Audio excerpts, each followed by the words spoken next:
back out in the Sam Houston National Forest.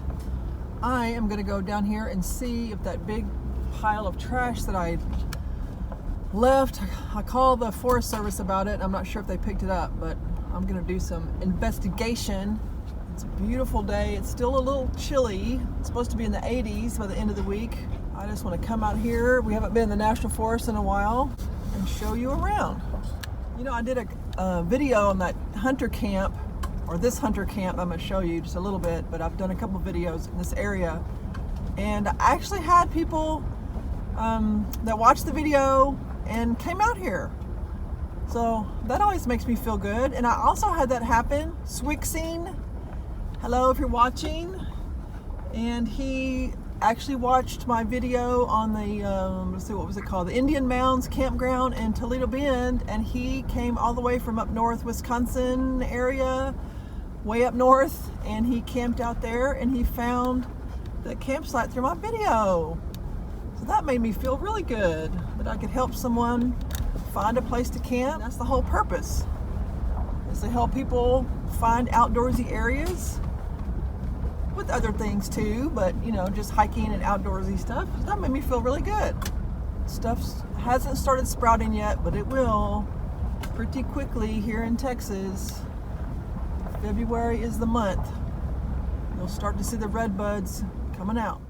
I'm surprised someone's out here. It's good. I mean, it's perfect weather for camping. You wouldn't need a generator all to keep cool, that's for sure. I don't know. Yeah, he's got a generator sitting out there.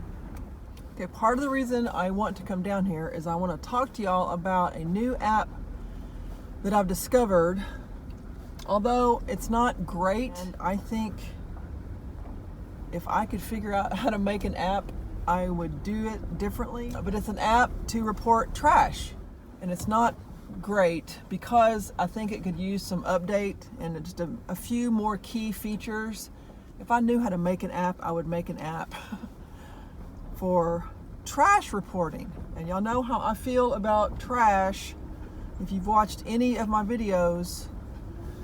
And this app allows you to report, you know, any kind of large amount of trash, or like, you know, mattress dumping, things like that. And I do watch several YouTubers that, you know, they've come across a lot of piles of stuff and just weird things on the BLM lands in Arizona, New Mexico. And it is irritating because you really, you know, if you don't have a pickup truck or the energy or the wherewithal to pick up stuff like that that's big, it's kind of, you know, there's not much you can do. It's just kind of, you feel kind of helpless. But this app, and I will obviously put an insert in to show you, you can report the trash and then people can mark it as picked up. But the problem is it doesn't give, I don't think it allows for GPS, so that's, I think, what it needs. Ever gone to the app called iNaturalist? I think it'd be better if this trash app was set up kind of like that, because you can comment to people, answer back and forth, you know, where was this exactly, and you can talk to people, you know, via messaging within that app. And I think that would be beneficial for that person to redo that app. If not, maybe I'll try to do it myself. I think we need something like that, because there's just too many instances where we come out here on places like this and some, you know what, has dumped trash. So let's see if my trash pile that was here that I kind of reorganized got picked up. They did pick it up. Oh, yay. I took as much as I could in my car, but there was just way too much to pack out. So, all right. And I did call the National Forest about it. Oh, very good. Okay, we're gonna get out and do some little hiking. And I saw the sign when we were coming out here. It said prescribed burns, and I smell it now. And I can see the smoke. I really don't know that I feel good about prescribed burns. And I know I'm not a forestry person. Obviously, I don't know everything about this, but here's my thought process. Around here, I mean, I understand burning all of this kind of underbrush and understory, but then you're done with your diversity. You know, I mean, I was here last time, a couple of campsites ahead, one of the shade, and it had a, you know, a little brand new hickory tree that was about 1 foot tall, And so all that kind of stuff, you know, brand new dogwoods, brand new little baby trees, they get burned out. And all you're left with are the pine trees. Let's look at this campsite. Look at the new little growth. It's green. So this is what, February 19th. And it's very pleasant, but I can see the little new growth. But see, when they do the prescribed burns, all this understory, all this stuff gets burned away. And to me, really, it forces them to have to keep doing it. Because once you burn this down, and then you have every season new growth, new growth, new growth that's, you know, 6 feet, 10 feet tall. Yes, that is a fire danger. You know, it's like just kindling.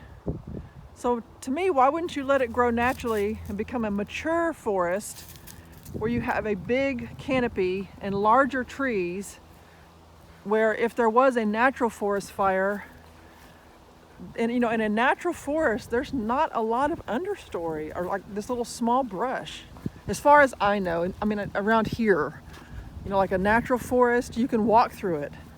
But when they've done the prescribed burns and cut down stuff and you've got secondary and tertiary growth, you can't walk through that stuff.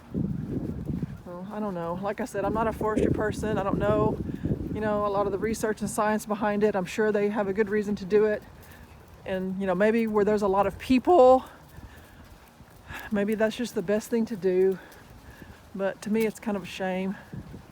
So you can see the smoke in there. They've just started. Okay, Jim has got to smell something important. I love coming to my home area. It's nice to have a change to see some nice forest. Jupe, seriously, you really have to walk right through that orange puddle. Oh, Jupe. See, we've had some good rain. Look at Jupe. Jupe. Oh, that looks like something in Africa. What are you drinking? Oh. Here's one of those nice sites. These have been used. I mean, I guess a lot of the hunter people use this stuff. Huh.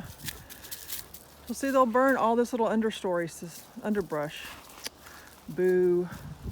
And there's lots of insects and birds and stuff that live in that stuff. I don't know. I don't get it.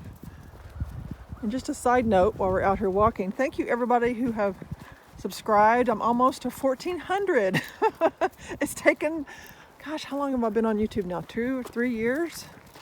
It's just very slow growing, but I appreciate y'all watching and commenting.